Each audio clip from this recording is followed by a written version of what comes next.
Well, hi, everybody. Happy Thursday to you. I want to welcome you today. My name is Bibby Bailey. I am the Executive Director of the Parkinson Association of Alabama. And I want to welcome you to our first webinar for 2021. Today, Vevelyn Wilson is going to be presenting and talking to us about Parkinson's journey from despair to hope. Vevelyn is a licensed independent clinical social worker.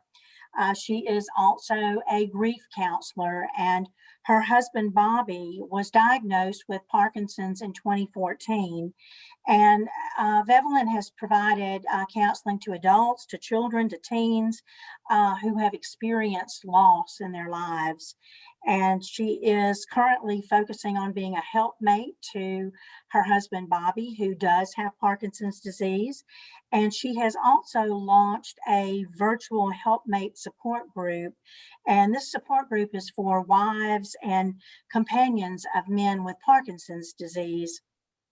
I'm very excited also to let y'all know that Vevelyn is now a new board member to the Parkinson Association of Alabama, and I've been thrilled to work with her in the past, and I look forward to working with her as a board member this year and going forward.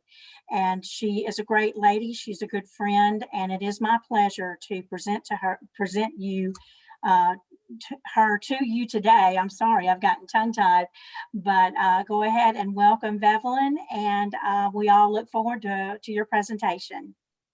Thank you, Bibby, and thank you for that wonderful introduction. Welcome to everyone that's here, and I just wanted to start out by saying that today I will be talking with you, as Bibby said, not just from a professional perspective as a grief counselor, but also as a wife with a husband who does have been diagnosed with Parkinson's. So we'll be talking about it from both perspectives, and hopefully I can share something with you today that you will find helpful. We're going to go in and get started, but I do want you to know that there's going to be an opportunity at the end for us to have an open dialogue and discussion. And so if there's something that you would want to talk about in a little bit more detail, we can discuss that closer to that in that time frame. So we're going to go in and get started. And today, as we're talking, Parkinson's journey from despair to hope. And again, this is something that I have experienced with my husband. And I want to share with you that to get from despair to hope, there's a stage that you have to go through. So before you get there, you have to go through grief. I know that most people think of loss as when they lose a loved one, but loss can be related to many things that you grieve. When people retire, sometimes they grieve because of that loss, because it's a loss of going to the same place every day to work. You can suffer loss from many different things. Today, we're talking about loss related to your health. And so when we talk about loss, we're talking about we have to grieve that loss of health. And then we have to go through the stage of acceptance. And from acceptance, then we will get to hope. And so I'm going to go through each one of these in detail and talk about them with you. So the goal for today is to help guide you from despair and hopelessness, hopefully, to a place of acceptance, contentment, and hope. And that's the goal of our webinar today in my presentation. So I'll start out by talking about the initial diagnosis. When you get that initial diagnosis, or your loved one, you get that, despair is the complete loss or absence of hope.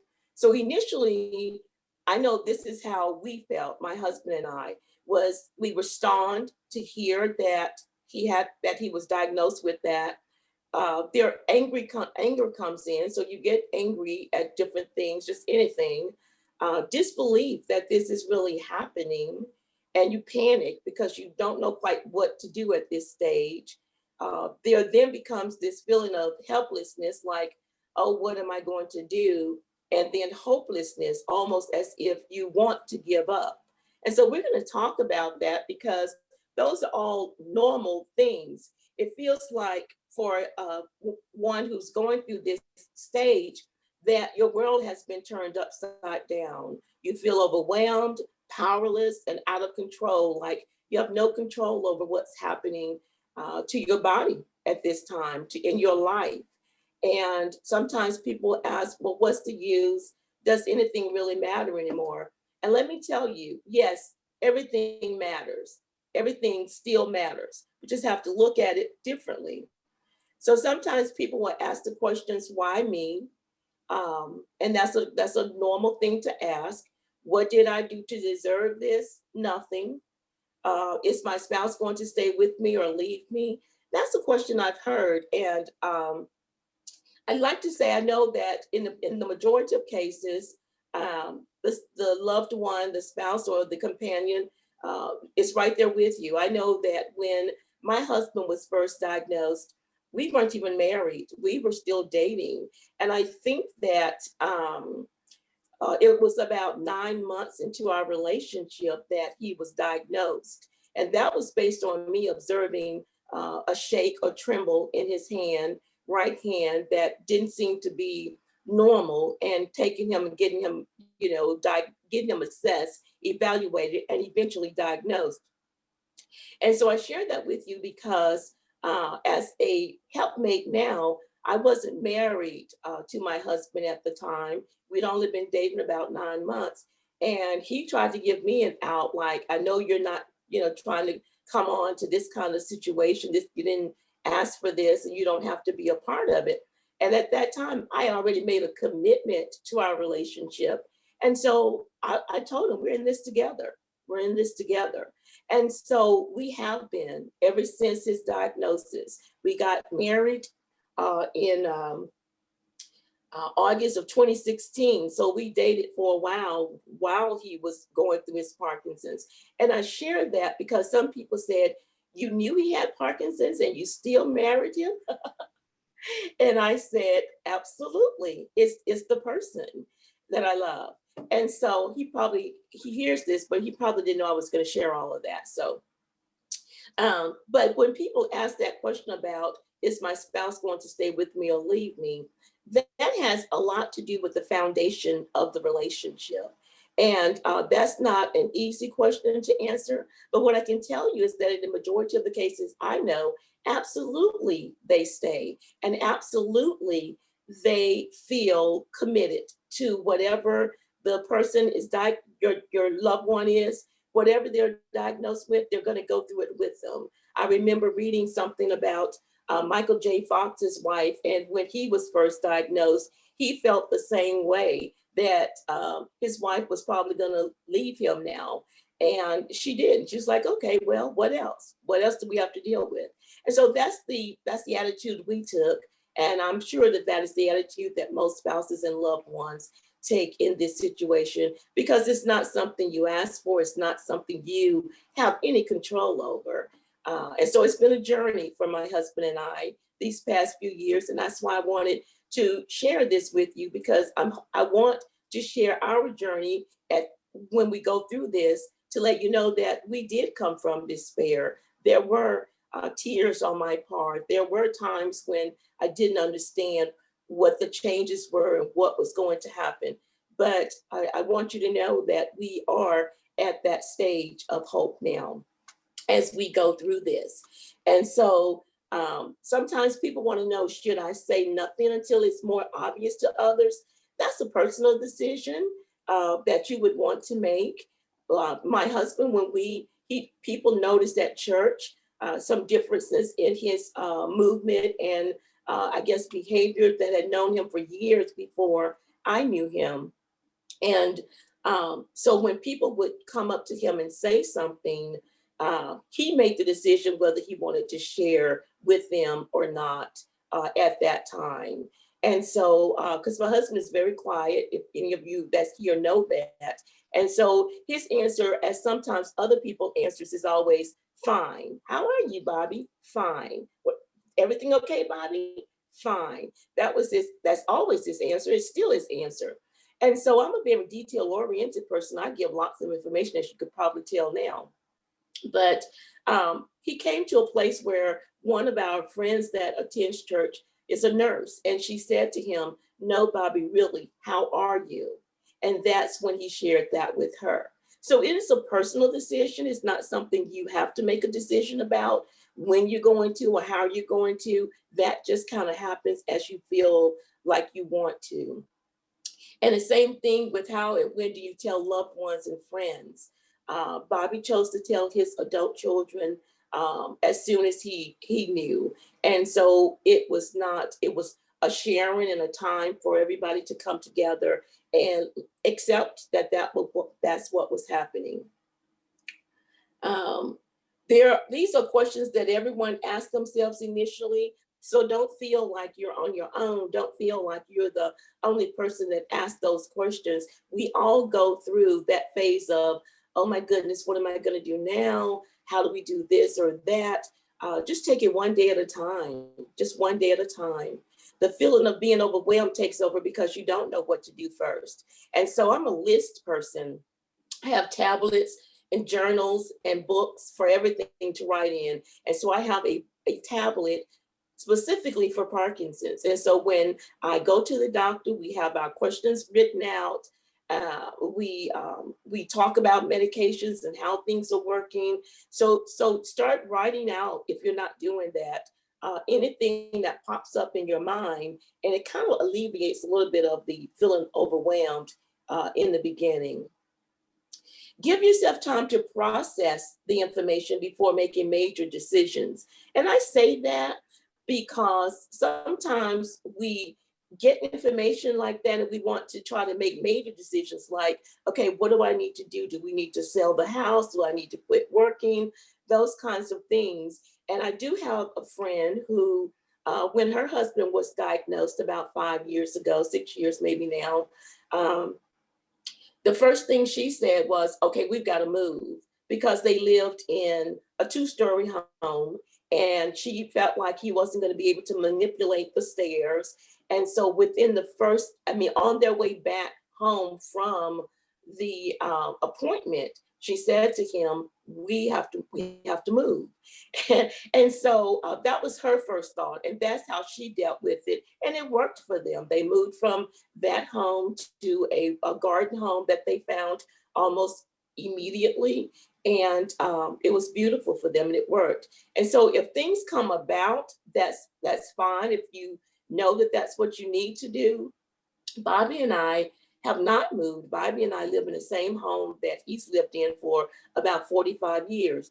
There are stairs, but the stairs are only to the basement. And so he doesn't have to go up and down those stairs much. But those are decisions that can be made over time as things occur and not immediately. So just give yourself some time to process what's happening first, is what I would say. There is plenty of time for those kind of decisions. And right now, in the initial phase, this is time for you to kind of recognize your own emotions and work through them. What are those emotions that you're feeling right now in that moment when you just learned that you've been diagnosed with Parkinson's? All of those emotions are real, they are raw, they are in the moment. And you need to be in the moment with those emotions, with your feelings. And what I suggest is, if questions come up in the moment, write them down so that you can talk to your neurologist about them.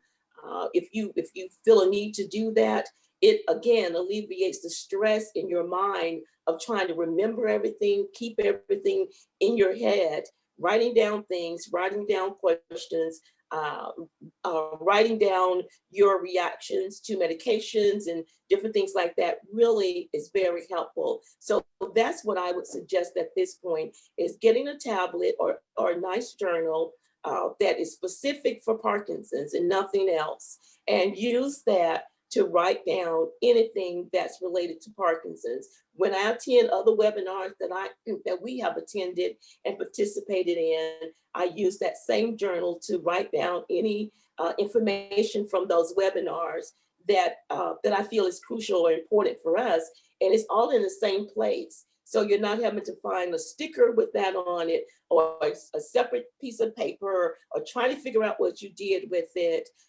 It's right there in that one place in that journal, and I found that to be very helpful for both of us. As our neurologist did, she was very encouraging and thinking that you always come prepared with questions and to respond to things that she asked. And so if you're not doing that, please start that with yourself and your loved one. The other thing I would recommend is, rather than, and this is all still doing that early stage of despair, but rather than going on Google and Googling Parkinson's, which I did initially, and I found myself quite overwhelmed because there's so much information out there and you don't know what to go through first. I would suggest, checking with your local and national Parkinson's foundations. Our Parkinson's Association here is awesome with information, with resources, and just get the best practice information, which means that they have already researched all of this. They already have information about it. I got booklets from our association by attending some of the seminars and those types of things. So trying to find information that is already researched, already proven, and already shown to be best practice information. And that would be a good place to start. And so now we're going to move to the grieving process. Moving from despair to, let's look at now, we have a loss. We know you've lost your some part of your health. It's a chronic illness that you will be living with now for the rest of your life. And so what do? You look at your past when you're grieving. You look at all the things you've accomplished, all the things you've done in life, and then you move towards your future. And you look at, how is my future going to be different from what I've already done, from the accomplishments I've had. My husband was a professor at Alabama. He taught geography, human geography. He's written 2 books, academic books, and was on a 3rd book when he was diagnosed. He was still teaching at University of Alabama, driving there a couple of days a week on Tuesdays and usually Thursdays from Birmingham to Tuscaloosa to teach. He was awesome. He's gotten many awards for his work in geography and what he's done.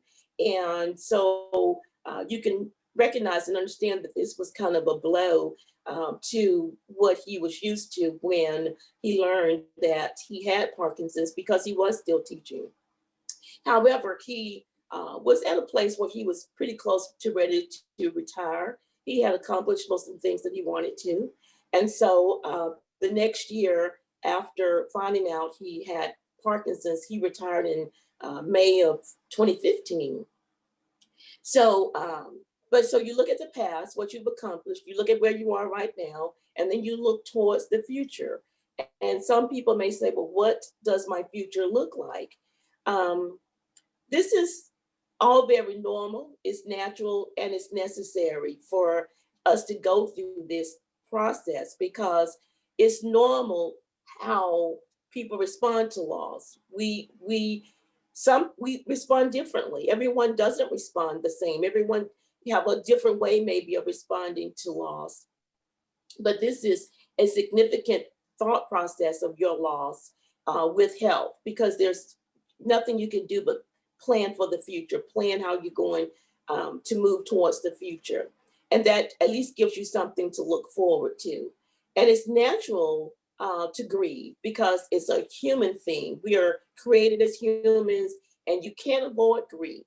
You can deny it, you can try to hide it, you can pretend that it doesn't exist, but it does. And if you don't allow yourself the opportunity to grieve in a healthy way, which is very necessary for a healthy way to cope with this, then it can impact you physically, emotionally, mentally, spiritually, in all kinds of ways.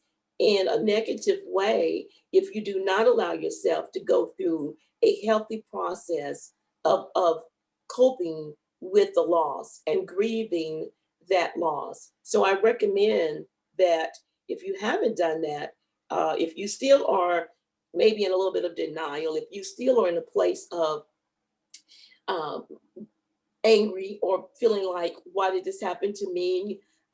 If you're going through that right now, I would suggest that you would want to work through those emotions and those feelings and express it to someone, to a loved one, to someone that you feel close to and that you trust. And talk about it, get it out. Don't keep it in, don't hold it in. So you want to give yourself permission to grieve, which is what I was just mentioning. You need to allow yourself that time to just feel, to grieve, to understand what it is that you're going through right now with your feelings. You may not be experiencing any significant changes with your physical health right now, but as time goes on, that's going to be a process that you will experience changes in your walk, in your talk, in your speech, in your tremble, in many aspects of your life.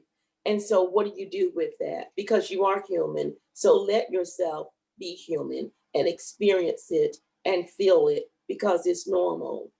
Um, Letting yourself feel is the best and healthiest thing you can do for yourself and your loved ones. Because if you don't, you could build up anger that is harder to get rid of, angry with your loved ones, angry with your caregiver.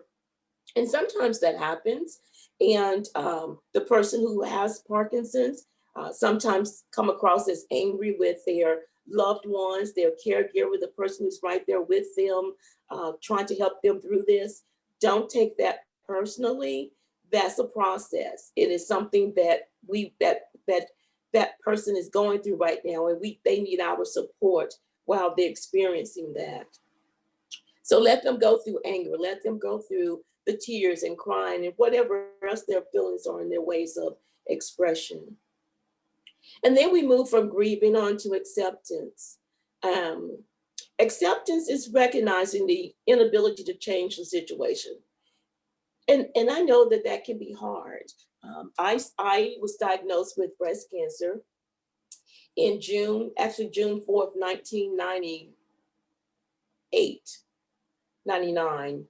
And I know what it's like to have to go through recognizing that I couldn't change that situation. So what could I do about it to make it better for just not myself, but my loved ones who was worried about me? I thank God that it was caught early and that I just had to have radiation. But with Parkinson's, it's chronic, it's lifelong, and there's going to be changes in your style of living and with your body. And so that's acceptance is recognizing that you can't change it. So what do you do with it? You accept your humanness and your feelings around it. You have to accept it and then accept that it doesn't mean that you're giving up. Because you accept the fact that you have Parkinson's, because you accept that this is a lifelong condition, you do not have to give up on yourself or give up on life. There are many people living with Parkinson's that have a really great quality of life because choices that they have made is helping them with that. So I just want to make sure you understand that I'm not saying to you that you have to accept it, meaning that means you're giving up. That's not the same thing. It's just being aware and understanding it. Um, so you need to have an awareness and understanding of your present situation. Where are you right now in that process? And because this has become your new normal. And I know you all hear this often about the new normal and this is what's happening, but it's true. Your new normal is different from your past. And what are you going to do with that new normal? Right now, we're going through this whole thing with the pandemic, and most of us are staying in, that has become a new normal for many of us. And we've had to adapt. We've had to cope with that. We've had to readjust some things in our lifestyles, but we're doing it for our sake and for our family and friends and our community. And so right now, this is our new normal, just ordering food or, running to get groceries and running back in and doing the things that we're supposed to do. So the same thing with Parkinson's. That is the new normal. What do you do with it? How do you deal with moving forward with Parkinson's now that you know you have it? That's part of the acceptance. I am accepting that I have it. Now I'm going to move forward. And moving forward means, what are you looking forward to as far as I, feel? And you know what? Only you can decide that. Only you can decide how you move forward with Parkinson's. I know that there are family members that want our loved ones to be doing more, being active, all of the things that we want them to do and be, so that they can have the best quality of life. But first, it's got to start with the person who has Parkinson's. They have got to, you have to make that decision. You have to decide how you plan on or how you want to move forward. And that's a decision everyone has to make. But it doesn't mean just giving up or giving into it. So let's go on to hope. Hope is the belief that good things can or will happen. And so that's where we want to get to, that sense of hopefulness. Like, okay, I can still have good things happen in my life. I can still do things. And that's the belief system that you have to encompass. You have to accept that you know good things can still happen in the midst of this journey with Parkinson's. So hope helps you to make tough present situations more bearable. It also can eventually improve our lives, because when you envision a better future, you're motivated to take steps to make it happen. If you can envision what it is you want to do or how you want to do things, this is the time to make it happen, to take those steps. I remember when my husband and I first met and we were dating, and one of the things we talked about is because I love seafood, and Alabama doesn't have like the greatest lobsters, I guess, but lobster is one of the things that I've always wanted to have, like a real, true, lobster. And my husband said, "Well, I'm going to take you to Massachusetts, to Boston, where you can get the best, Boston, to the best lobster ever." And I was like, "Yes, that's great." Well, you know what? We didn't make it. We hadn't made it, but I haven't given up doing it.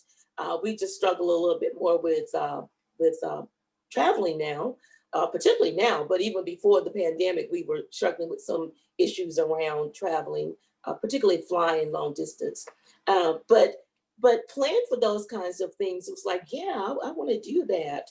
I love Seattle, Washington. I love the fresh seafood there, and wanted to travel there. So look for things to be able to look forward to in the future, things that can happen now. Make it happen now. Don't wait. If there's something you can do and you want to do it, make it happen now. It makes this so much more bearable.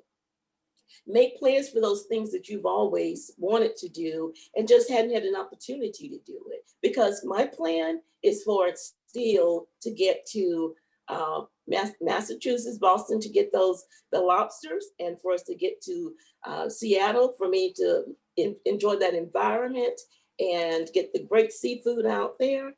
And then after that, who knows? But that's my focus. It's like, after this pandemic, that's going to be our first choices to go and fly.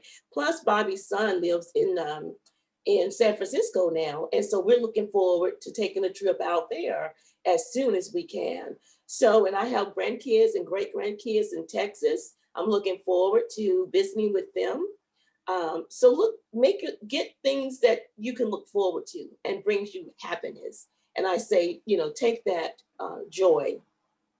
So why is hope so important? Well, because it can provide the key to making everyday life better. If you wake up every morning joyful and hopeful and looking forward to that day and taking one day at a time, what good thing do you have to look forward to that day? Well, for some people, it may be just getting out of bed. It may be just having a great lunch or a plan for dinner, or it doesn't have to be anything huge. But the key is making every day a better day and doing something each day. It can make present difficulties much easier to bear. When you have hope and something to look forward to, then you can bear sometimes the things the changes that your body is going through. And I know sometimes you would say, well, that's easier said than done, but it can be done. I've done it through breast cancer, and my husband is going through it now with Parkinson's. And, every day we try to make each day something good. We look forward to right now, and we've been doing this since March, I guess, or at least April. We watch a movie every night around 7 o'clock on Netflix. And I consider that to be a date. I consider that to be our date time. And so I don't allow anyone to interfere with that time. I don't take phone calls. I'm not on the phone. I'm not taking messages. I'm not on the computer. That is his time and my time together. And so I look forward to after dinner and we get together and we just sit and watch in the sitting room. We just sit and watch a movie and we find a movie that we agree on. And we've seen hundreds of movies now on Netflix. And so we have to say, oh, did we see that one? Yeah, we saw that one. But that's the beauty of it, something to look forward to. He knows that every night, sometimes it may be 7:30, depending on what's going on. But every night we have that to look forward to together. So come up with things that you can do together, even in your house, even at home, playing games. I had bought lots of games when the pandemic got started, lots of games that he could do with his hands, playing Scrabble or, playing cards or anything that we could do to keep movement and him busy and us doing things together has been something great to look forward to. And having hope links your past and your present to your future.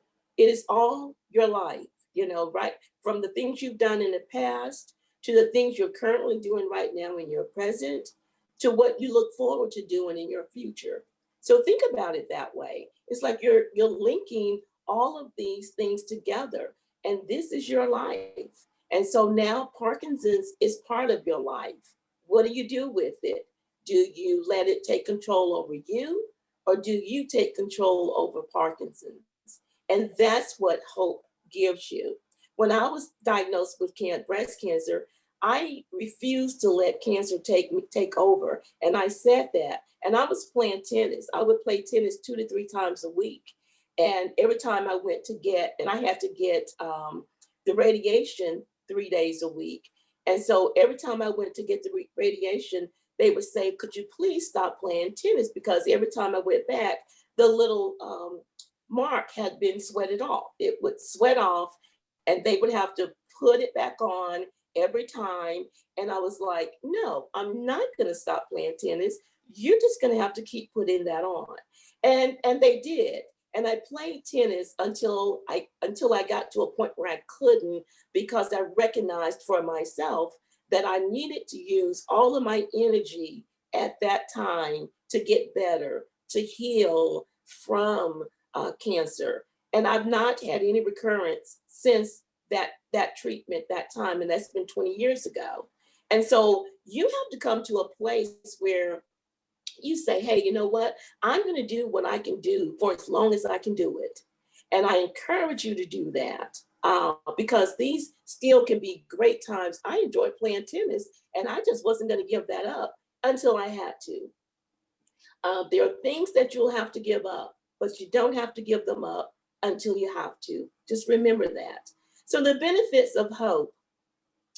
Hope can bring us joy and peace in the midst of turmoil. Hope can give us courage, strength, and boldness instead of fear.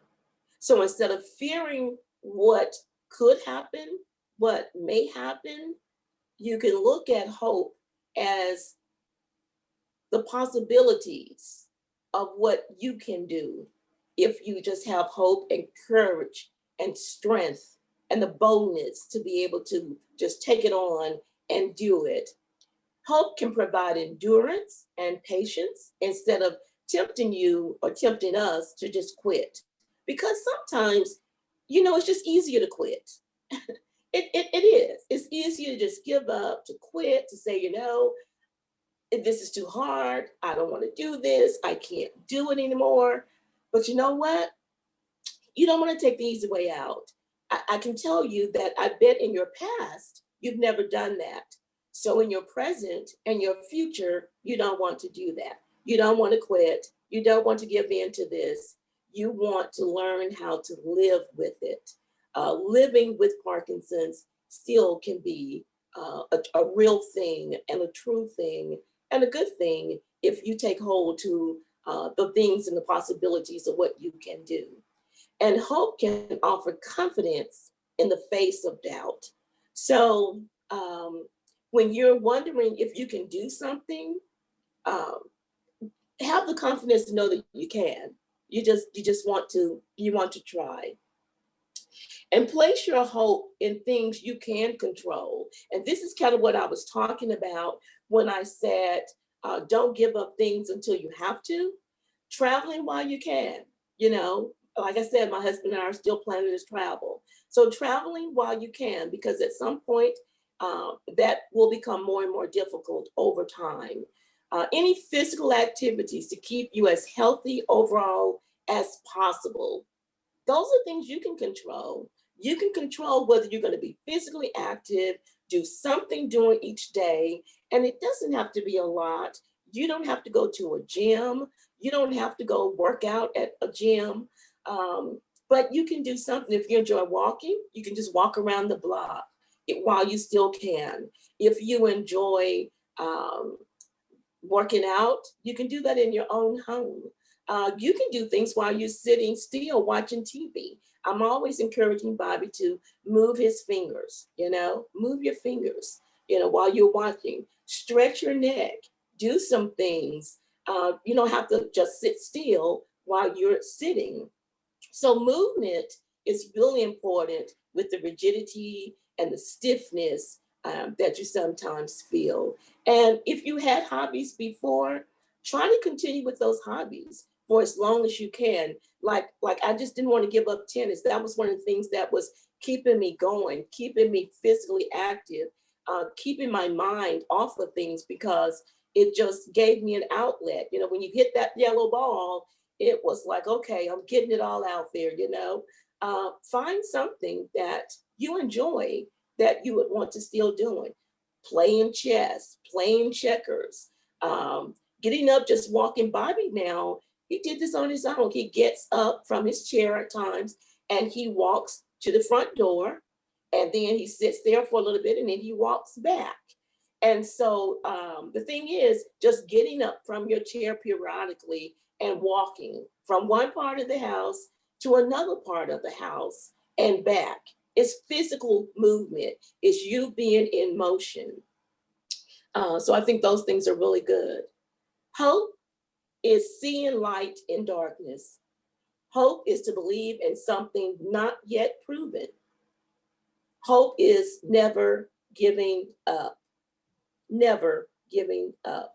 And if you take nothing else away from this today, I want you to believe that and accept that hope is never giving up and never giving in to Parkinson's, because you can have a really good life with Parkinson's. And if you don't want to take my word for it, take Michael J. Fox's word for it, who has been living with Parkinson's for a very long time and still has a productive life. So This is not a time for us to feel sorry for ourselves, to oh, why me? This is not that time. This is the time to pick yourself up and not give up, but have hope. And I'd like to share with you now my husband. This is Bobby. Bobby, this was his, well, everybody probably knows Martin Lawrence now. Martin is the owns Morris Boxing, and Bobby has been doing boxing now for 3 years. And Martin sent us this picture of Bobby. That's my husband, and to the left of the screen. And he's been boxing now for 3 years. Martin sent him his congratulations for his 3rd-year anniversary.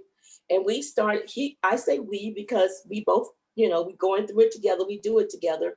Bobby has been boxing now for 3 years. I was going with him to the gym 3 days a week, Monday, Wednesday, and Friday. But now he's doing it on Zoom. He's been doing it on Zoom since April. And Martin continues to do the Parkinson's PD boxing. And so this gives us hope.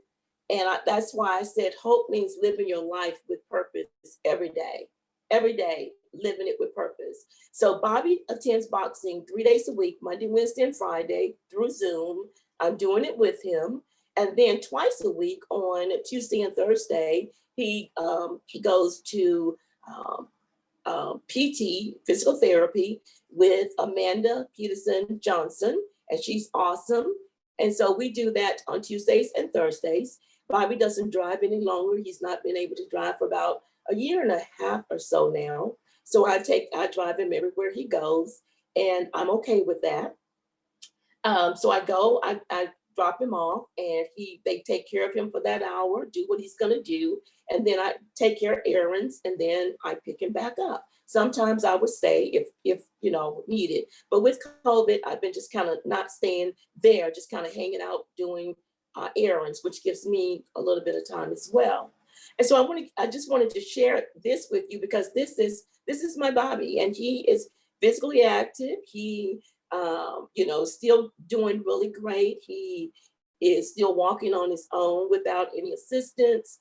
Sometimes I have to remind him to pick up his feet when he's walking, but that's part of it. But I cannot stop him now from, wanting to do boxing. He does it on his own. It's like he gets ready, he knows his time. And the same thing for PT. He just won't miss. Of course, they're spoiling their rotten there. If you don't know about physical therapy and Benchmark and Amanda Peterson Johnson, please find her if you need her, because they help with big movements and also voice.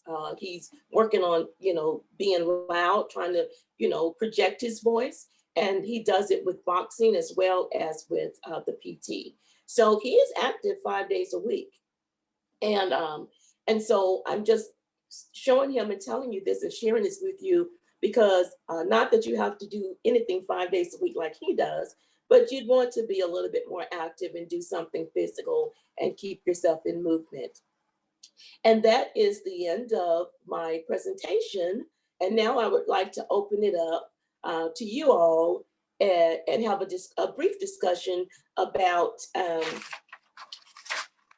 any issues that you're having. But I had a specific question. Is there anyone who would like to talk about your experience with or questions about what your loved one is with Parkinson's? And if you'd like to ask Evelyn a question, just feel free to unmute and don't be shy. We've got a small enough group now that just feel free to use your mic and ask away. Evelyn, this is Mike Rowland. Can you hear me okay? I can hear you, Mike. Okay, thank you. I appreciate your time today and sharing your experiences as well as your professional opinion. I'm interested in the kind of the effect of grief on a long-term chronic degenerative disease versus what we typically think of as sudden loss. We, as you talked about Bobby, all of us lose little by little by little. And it seems that sometimes almost avoids the grieving process and sometimes just makes it last that much longer. Thank you, Mike. That is a great question. And you know what I've learned with myself personally through my personal experience is that it's a process and things change. Like you said, sometimes things change rapidly. Like the friend I was sharing with you that her husband was diagnosed at the same time as mine. Her husband transitioned, I think last month, or maybe it's been 2 months now. And so he's deceased. But and so that process went faster for them, and for us, it's a daily thing. It's grieving because of your changes that's happening. Bobby fell back in June and hit his head badly, and had to call EMS. He had to be taken to the hospital, and I'm thankful he only had to have 22 stitches. But that was something that caused me sadness, stress, and I grieved because of what I was feeling at the time. And so to answer your question from a professional perspective, grieving, whether it's sudden grief because of sudden changes, is the hardest to deal with. It's like a sudden death that you weren't expecting and may have not had enough time to process that before something else changes. And so long-term grief there's a book on mindfulness, grieving, and I can't remember the author, but it's a really good book about being thoughtful in your grieving and mindful of your grieving and recognizing that you are going through a time when grief is something that you have to go through and you have to experience it, and you're going to feel sad at times. I'm not saying you won't be sad. You're going to want to do everything for your loved one to keep them in a good place, but you have to let them do as much as they can for themselves. And that's what I have learned, is that every change that Bobby has gone through, we've had to readjust. We've had to adjust to that change. And so that's what I would say about the long-term grieving, is a process that you will go through. Short-term quick loss, sometimes when they go from one stage to another really quickly, like dementia or something like that, which we have not experienced, it can take more of a toll on you when you're the primary caregiver, but you have to go through it and experience it. And I hope that helps. It's a process that we have to go through.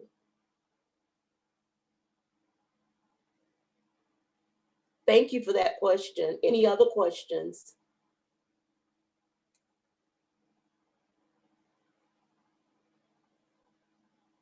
Anyone else? Okay. Well, we want to thank you very much for your presentation today. It was very informative. I took a lot of notes, and toward the end, I remembered that we will put it on our website. So I really didn't have to take as many notes as I did, but it was great. And we do appreciate your time and, the energy and everything that you put into the presentation. One thing I want to mention before we end today, we will be bringing our next webinar in the series to you on February 11th. It will be at 2 p.m. and Dr. Jamie Roper from Auburn University is going to be presenting on Move Your Body and focusing on understanding how physical activity benefits people with Parkinson's disease. So that will be another great webinar for all of us, and I hope that y'all will mark your calendars. Information about it will be on our website and in our newsletter. If there are no more questions, then we will end today. I'm sorry, Bibby. I would like to address the question I think that was sent in Okay, um, sure. earlier. There was a question about, I think it was about how to motivate your loved one if they're not motivated to do things. And so I wanted to just address that briefly because I just remembered that. Again, when I talked earlier about people needing the person is with Parkinson has to be self-motivated. Some they have to have some interest or will or courage to want to be engaged, to want to do things, to want to move, to want to get around, to want to get out of that recliner and not just watch TV and fall asleep, which I know some do. Um, and so what I would say to that is, for me, the best way has been to do it with Bobby. Like, and I make suggestions, and the suggestions would be, why don't we try this and see what you think? So we did that with boxing, and he loved it. Then we did the PT. For a long time, he, didn't want to do the physical therapy part of it. Didn't feel like he needed that. But I said, well, why don't we try it and see what you think? And if you don't like it, we don't have to continue. The same thing with the nutritionist. I had some questions about, nutrition for him because, textures has changed and that sort of thing with food. And so some things he liked before, he doesn't like anymore. Like turkey, turkey sausage. We used to eat that most mornings for breakfast, and all of a sudden he said, I don't like that. It's too chewy or something. So then we have to modify and we have to regroup and have to figure out where to go from. But you have to understand where it's coming from and to be able to be willing to just move with it. It's like, okay, let's do some other things. So finally I was able to get him to agree to the nutritionist, and we did that on Zoom, and it worked out quite well. And once we did it, he was excited about it. So that was really helpful. And so for us, the only thing I can say is that going through it with them and helping them to accept it the first time, like let's try it. If it doesn't work, okay, but at least you will have tried it. So far, we've had no problems with anything we've tried, him not following through and wanting to continue to do it.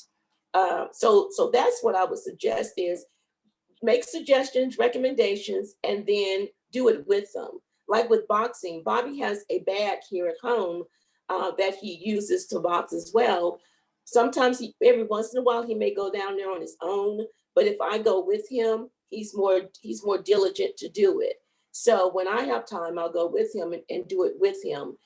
If you're working, I'm not, I'm retired. So I know that for people that are working, it may be a little bit more difficult. But if you have a caregiver or someone that's coming into the home to help, you can ask them to make sure that they are helping that person to do things for movement and getting around, and not just allowing them to sit still all day watching TV. So that's what I would suggest is recommend it and then be willing to do it with them.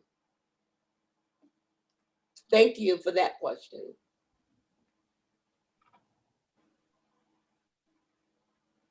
All right. Thank you. Good deal. Well, thanks everyone. Again, we appreciate your attendance, and we'll look forward to seeing everybody again at our February webinar. Thank you all very much for attending. Bye-bye.